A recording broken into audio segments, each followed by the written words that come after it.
মেয়েটা থাপ্পড় খেয়ে দূরে সরে গেল না, বরং অবাক করে দিয়ে আমাকে জড়িয়ে ধরে কাঁদতে লাগলো। মেয়েটা তো সেদিন বলেছিল না মারতে, তবুও কেন মারলাম আমি? মেয়েটার কান্নায় আলাদা একটা মায়া আছে, শুধু সুন্দরী না, পৃথিবীর সব মেয়েরই আছে। তারা কাঁদলে একটা আলাদা রকম ভালো লাগা কাজ করে মেয়েদের উপর। প্রচুর দুর্বলতা এই কান্নায়। বাস্তবিক জীবনে এই কান্নার কারণেই একটা মেয়ের প্রেমে পড়েছিলাম। সে কথা না হয় অন্য একদিন বলবো। মেয়েটার গালের দিকে তাকিয়ে দেখলাম ফুলে গেছে খানিকটা।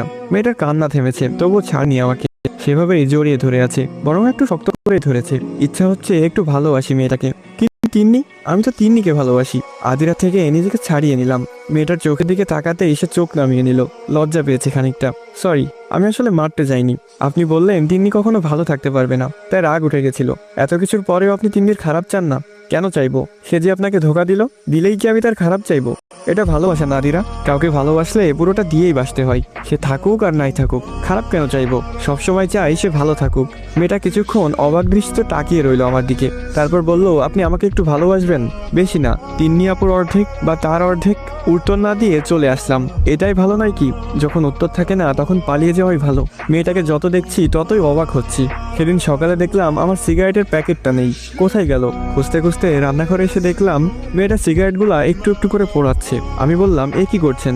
সিগারেট কেন পোড়াচ্ছেন? চুপচাপ দেখুন কি হয়। কি হবে? সিগারেট পুড়ে যাচ্ছে। হ্যাঁ, ঠিক এভাবে এই হৃৎপিণ্ডটাকেও পোড়াচ্ছে এই সিগারেট।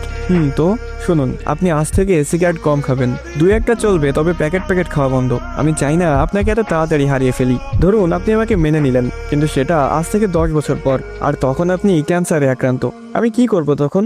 এটারও কোনো জবাব দেয়নি। মেয়েটা বড্ড বোকা, আবার ভীষণ চালাক। বোকামিটা বাইরে বাইরে, তবে ভিতরে প্রচুর চালাকি, এমনটাই মনে হয় আমার। সন্ধ্যা হলো, মেয়েটা ব্যালকনিতে দাঁড়িয়ে চা খাচ্ছে। মেয়েটা আবার শাড়ি পরা শিখলো কিভাবে? থাকতো তো আমেরিকাতে, সেখানেও শাড়ি পাওয়া যায় নাকি? কালো একটা শাড়ি। বরাবরই কালো রংটা আমার পছন্দের, গায়ের রঙের সাথে বেশ মিলে যায়, তাই অতিরিক্ত পছন্দের কারণ। আমি আদিরাকে না ছুঁয়ে কল্পনা করলাম তিন্নি থাকলে হয়তো এখন তাকে পেছন থেকে যেয়ে জড়িয়ে ধরতাম, হয়তোবা খোলা জায়গাটুকুতে একা কিসও করতাম। আদিরাকেও করতে পারি, সে মানা করবে না, তবে অবাক হবে, বেশ অনেকটাই অবাক হবে। বেশিক্ষণ তাকালাম না, কারণ যৌনতা একবার বাসা বাঁধলে ভালোবাসা তখন উড়ে যায়। মাথায় থাকে না স্বাভাবিক কণাগুলা, তখন পুরো পৃথিবী জুড়েই শুধু নারীর দেহ আর যৌনতার ঘ্রাণ ভাসে। সামনে সুন্দরী বউ, পেছনে দাঁড়িয়ে থাকা ছেলেটা কখনো ভালোবাসা নিয়ে ভাববে না, অন্তত বাঙালিরা তো কখনোই নয়। বাঙালির স্বভাব হলো ধরতরটা মার পেরেক। আমিও ব্যতিক্রম নই, তবে আমি চাই না এমন কিছু হোক যার কারণে পরে আফসোস করতে হয়। নিজেকে সংযত করলাম, ফিরে আসলাম রুমে। আপনারা কখনো খেয়াল করেছেন গোলাকৃতির মুখে সাদা চশমা বেশ মানায়, বিশেষ করে মেয়েদের। সাদা চশমা আর গোল মুখ যেন একে অপরের জন্যই তৈরি। মেয়েরা লম্বা মুখে চশমা পরলে যে ভালো লাগে না তা না, তবে ততটা ভালো লাগে না যতটা একটা মাঝারি গোল মুখে লাগে। আদিরার দিকে তাকালে যে কেউ মুগ্ধ হতে বাধ্য।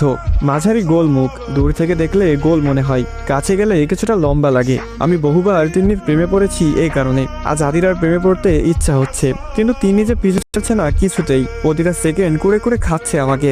সারাদিন যতই দূরে থাকি, রাত হলেই এক বিছানায়, মাত্র কয়েক ইঞ্চি দূরে শুয়ে কেউ আমাকে ভালোবেসে যাচ্ছে গোপনে, আর সেটা আমি জানি, তবুও কিছু বলতে পারি না। মাঝে মাঝে প্রচন্ড খারাপ লাগে আদিরা মেয়েটার জন্য। আমি চাইলেই কি পারি না মেয়েটাকে হাসি খুশি রাখতে? সত্যি কি পারি? যদি পারবোই তবে কেন করছি না? ও হ্যাঁ, তিন্নি, মেয়েটাকে ভালোবাসতাম, সে তো চলেই গেছে, তবে আমি কেন এই মেয়েটাকে কষ্ট দিব প্রতিনিয়ত? হ্যাঁ, এগুলো আমি ভাবি, তবে দিন শেষে আদিরার দিকে তাকালে সেই তিন্নিকেই দেখি আমি। মেয়েটার স্মৃতি যে পিছু ছাড়ছে না কিছুতেই, কিভাবে ভুলে যাব তাকে?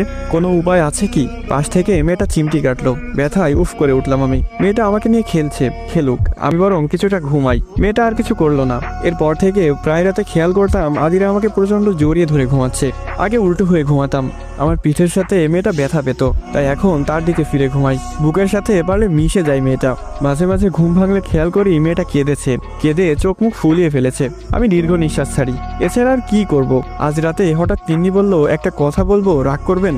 কি কথা? তিন্নি বলল, আগে বলুন রাগ করবেন কিনা। রাগ করার মতো কথা হলে রাগ তো করবই। না থাক, তাহলে বলবো না। আপনি রেগে গেলে মারেন। আমি কখনো মার খাইনি, সেদিনই প্রথম। প্রচুর ব্যথা লাগে মারলে। মেয়েটার কথায় না হেসে পারলাম না। মেয়েটা যেন মুহূর্তেই মন ভালো করে দিতে পারে, আবার চাইলেই ঝলমলে রোদের দিনেও আষাঢ়ের মেঘ জমাতে পারে। বলুন কি বলবেন, রাগ করবো না। আমি কি আপনাকে একটা কিস করতে পারি প্লিজ? আমার খুব ইচ্ছা লিপ কিস করার।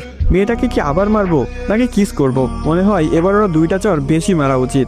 আসসালামু আলাইকুম গাইস, কেমন আছেন সবাই? আশা করি সকলে খুবই ভালো আছেন। তো এখানে শেষ হয়ে যায় বেলি ফুল পর্ব 3। যদি নেক্সট পার্ট লাগে তাহলে অবশ্যই কমেন্ট করুন, কারণ আপনাদের প্রতিটি কমেন্ট এবং লাইক আমাকে পরবর্তী ভিডিও বানাতে উৎসাহিত করে। তো ভিডিওটি কেমন লেগেছে সেটি অবশ্যই কমেন্ট করে জানাবেন। ইউটিউব থেকে দেখে থাকলে অবশ্যই সাবস্ক্রাইব করবেন এবং টিকটক ফেসবুক থেকে দেখে থাকলে অবশ্যই ফলো করে দিবেন আর মন থেকে এই ভাইয়ের ভালোবাসা নেবেন। আর আমাদের প্রতিটি ভিডিও টিকটকে আপলোড হওয়ার 1 ঘন্টা আগে ইউটিউবে আপলোড হয়ে থাকে। তো আমার টিকটক আইডির বায়োতে আমার ইউটিউবের লিঙ্কটা দেওয়া আছে, সেখান থেকে গিয়ে সবাই আমার ইউটিউব চ্যানেলটা সাবস্ক্রাইব করে রাখতে পারেন প্রতিটি গল্প সবার আগে দেখার জন্য। তো আজকের মতো এই পর্যন্তই। ভালো থাকবেন, সুস্থ থাকবেন। আল্লাহ হাফেজ গাইস।